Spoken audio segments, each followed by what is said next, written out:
jam hiramon bandiraɓe sehilaɓe heɗotoɓe radio Jowol Sare en garti hande oɗo ñalawma alarba nogas e nayyi lewru juillet hitan ujunnaji ɗiɗi nogas e nayyi habruji moon e ɗemgal Pulaar ɗum noon ko toon to États-Unis to Washington guiɗoɗen hono kanko Benjamin Netanyahu gardiɗo laamu Israël hande o arino toon to congrès ɗum noon ko congrès mo États-Unis ɗum noon ko o addimo ɗon congrès noon ko caggal nde kanko gardiɗo suudu représentant ji gardiɗo kadi congrès Mike Johnson nde o winnomo yo ar ɗo e États-Unis o wawa kadi beele hujjikinade yesso sarɗiyankoɓe holko woni sababu ha hande kamɓe Israël eɓe continue yidde wallede pour haare maɓe goni hakkude maɓe e Hamas ɗum noon nde wari toon dede ko teskira hen tan ko toon to nder congrès to ha takki oɗon nokku yimɓe seppoɓe mbayn leydi ɓeɗon soppoɓe noon e jeeyan kene wona 50 famille gummiɗo toon to Israël taw ko koreji men ko nanggaɓe arɓe seppude wiide wonde ko kanko Benjamin Netanyahu ene wayno ko gueɗe ɗe waɗata ɗe fof joni oɗo saaha joni ko o yiiɗi ko intérêt makko personnel donc yiiɗa wadde signinde ko nanodiral gongal toon to Tel Aviv joni taw ko wiyata Hamas jaaɓi pour ko fate cessez-le-feu kanko yiiɗa guerre o darto ɗum noon haaɗimo yiiɗo guerre o darto e tungnade kadi noɓe mbiri kamɓe ɗiɗon famille aji gummiɗi toon to Israël ko wiide wonde ko kanko Benjamin Netanyahu yiiɗa so guerre o nattima hawnaki woteji ma mbaɗa e kadi kanko hoore makko mo hulan hoore makko ɗum noon donc intérêt ji personnel donc ko teskira hen goɗɗum tan ko ene wayno ko yimɓe démocrate en kene mona hakke 50 neɗɗo mbawi no kañumen mbide wonde ko tawaka jiiɗa tawede discours makko ɗum noon kañumen koye men ko yimɓe ɓe beltaki kanko Benjamin Netanyahu surtout oɗo guerre no civil en mbaɗirte toon to Palestine ni beltaki hen ko wawi wonde fof ene wayno kadi teskira hen kadi hono Kamala Harris kañum hoore mum arani e ɗum noon ene wayno ko hawri kañum hoore mum ko wonno calendrier mum ko poɗɗo yaade toon to Indianapolis ɗum noon ko toon ñalli ɗum noon ene wayno haysindo kamɓe républicain e surtout kanko Mike Johnson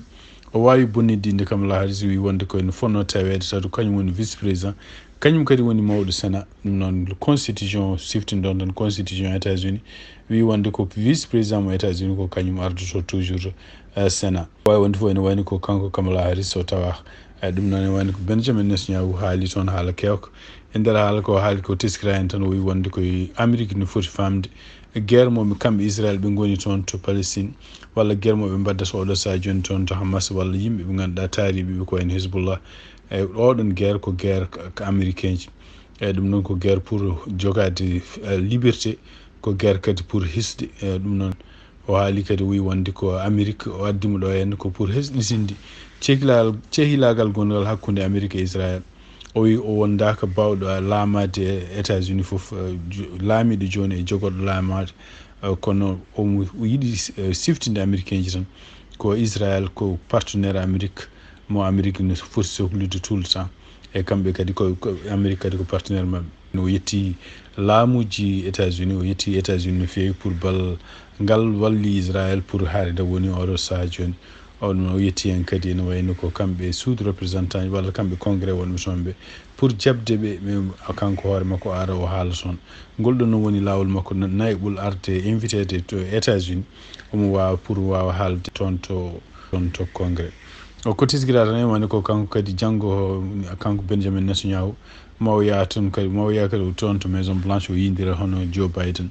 eyyi Joe Biden kadi mo hawnaki kañum hoore mum ma wod ko haalde makko surtout ko wayno ko fate e guerre gonɗo hakkude makko kamɓe Israël e Hamas ƴewde kadi wadde makko pression beele ko cessez-le-feu dañe toon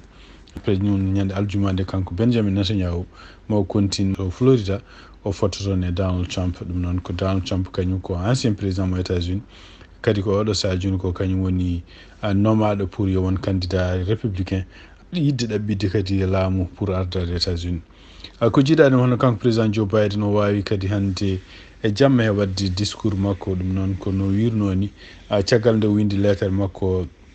ma won baltati joni wonde ko o woppi han kadi wonde candidat o winoma o ara télévision o wawa haalande yimɓe holko woni sababuji mum e haala ko haali hen o wi wonde ko d' abord mo welti no fewi ko teddugal ma ngal wonandemo ardade e wonde e laamu ɗiɗo duuɓi 50 ko woni e laamu kadi o wi wonde ko ene wayno ko pour dandude démocratie, pour kadi dandude parti makko, pour kadi famde wonde ko intérêt makko walla intérêt leydi ndi walla intérêt parti makko ɓuri jogade doole e intérêt makko. kadi famdemo oɗo saha joni hankkadi ne wayno ko temps yonti hankkadi ne wiyete wonde ko kamɓe mawɓe ɓe no wiri kamɓe mawɓe hankkadi ɓe dokka sukaɓe ɓe dokka kadi pelle garoje taw ko pelle sukaɓe mbawa kadi kañum koyemen kontinde jogade foyre jeygol nde. ɗum noon e wayno ko no wiri ni o wi kadi o limti président ji ɓoyɗi laaminoɓe États-Unis ko bindi wonde ko wi tan wonde ko ɓuri wonde koɓe faama muye mabɓe kamɓe winduɓe constitution e ardinoɓe leydi ndi e kadi ha hande ɗum wona ɗo démocratie so tawi ne faama ko wonde ndiɗo leydi États-Unis roi laamoto ɗum wona kadi dictateur laamoto ɗum donc leydi ndi laamoto ɗum ko yimɓe mo cuuɓi o siftini yimɓe ɓe tan kadi hono Kamala Harris ko neɗɗo joguiɗo expérience, ko neɗɗo kadi joguiɗo gandal, ko neɗɗo joguiɗo kadi humpito, ko neɗɗo joguiɗo kadi karallagal pour wawde ardade leydi ndi. o wi wonde ene wayno ko hankadi yamirore walla avenir États-Unis woni koye jungo kamɓe leydi kamɓe américain ji. ala fof ko foti waɗede kene foti bonnude démocratie e États-Unis. o wi o haali kadi hade mo gasno o wi wonde ko ɓe balli économie leydi ndi ɓe balli kadi États-Unis continde ardade jokkodirde e leyɗele aduna he fof. ɓe balli kadi wawde liggodirde OTAN surtout henna hadde kadi ko puuten gueɗe ɗe waɗata ene pour wawde dominde aduna o fof.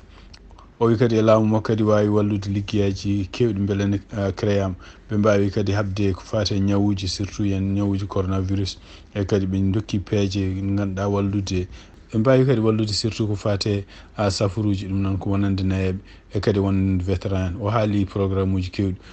o wi ɗum ɗon noon ko hunde fonde continde e kadi ko hunde ala ko foti dartinde ɗum. ɗum noon e wayno ko discours makko ene no famira tan ko discours waynade hay sindo wonde ko maw continde o e lebbi jeegom continde wonde toon to maison blanche e continde kadi wonde gardiɗo leydi ndi. o yetti Amérique, o yetti kadi yimɓe dadiɓe Amérique naaɓe. ɗum woni discours makko. ko jiiɗa ɗum hande toon to États-Unis noon ko campagne ene wayno ko woni joni ko hakkude kanko Donald Trump e kanko Kamala Harris. ko fama tan ene wayno hande kanko Donald Trump o fuɗɗima wadde attaque uji kewɗi fadde Kamala Harris e surtout henno ko gueɗe ɗe ganduɗa wiide ɗum ko kañum bonni frontiére kañum yeehi to meeɗani yaade meeɗani yaade toon to frontiére hakkude Mexique e États-Unis hay sindo halfinama oɗon rôle. o wi kadi ko kañum hoore mum laamu muɗum e laamu Joe Biden gaddi ken wona million ngaji neɗɗo ɗo e États-Unis on tawi ko yimɓe ngala kayitaji. o haali gueɗe kewɗe ko fate muɗum o wi wonde ko neɗɗo mo fotani wonde ardade leydi ndi. kanko Kamala Harris kadi toon to Indianapolis ene wayno o siftini yimɓe tan o wi ko woni haare mabɓe nde poti haɓede oɗo saha joni ko ƴewde Amérique janggo holno jogori wade wona ruttita caggal. o haali hen gueɗe kewɗe surtout ko fate hen wallude rewɓe jogade koye men, wallude kadi sukaɓe jangde, wallude kadi liggueyaji, wallude ko teskira tan kadi hono kanko Donald Trump ene wayno ko vice président makko kañumne won haaluji ɗi haalno ɗeɗo balɗe tati ɓennuɗi. ɗiɗon haalluji noon ko haalluji ɗi ganduɗa huccitini ɗum ko hawna koye Kamala Harris kono hucciti ɗum aussi koye mawɗo gartiɗo transport hono Buttigieg. ene wayno ko o wi hen wonde ko won yimɓe wonɓe laamu e États-Unis ko yimɓe ɓe ganduɗa ngala sukaɓe donc potani andude ni holko woni jogade sukaɓe walla caɗele sukaɓe. ɗum ɗon noon ko haala ene wayno ko hay kamɓe républicain ɓe mbi o fotani haalde ɗiɗon haalduji neɗɗo wasa jogade ɗum sukaɓe walla wasde mum resede ni ɗum wala ko nawdi ɗum e campagne politique. hono kanko Buttigieg o yalti télé kadi o haali haalluji kewɗi ko partuɗe ɗum ɗon. ko jiiɗa ɗum ɗon kadi hay kanko Kamala Harris desɗomo joni o hono Doug Emhoff joom suudu makko gonnoɗo joom suudu makko kañum hoore mum yalte télé ene défenda Kamala Harris wonde haalluji ɗi ganduɗa en hono kanko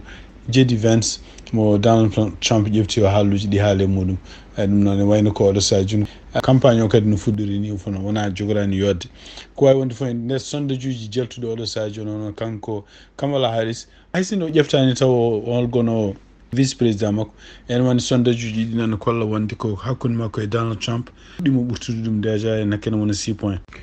tugnade donc e sondage mo si enen ƴefti ene wayno kono wiye ene wayno joni ko kanko Kamala Harris omo jogui 49% contre kanko Donald Trump 46%.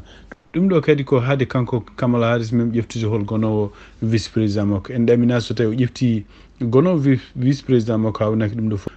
ma ɓeydu kadi waylude gueɗe ɗe ko jiiɗa ɗum ɗon e wayno ko supporter uji kanko Joe Biden kene wona 95% kañum en koyemen fof mo paati henna to kanko Kamala Harris oɗo saha joni ene wayno 5% e supporter uji makko kanko Donald Trump kañum en koyemen ene wayno puɗɗitima waylude joni paati to Kamala Harris ene surveille o ene wayno sondage o kadi holli hono kamɓe ɗiɗi fof hono kanko Kamala Harris e kanko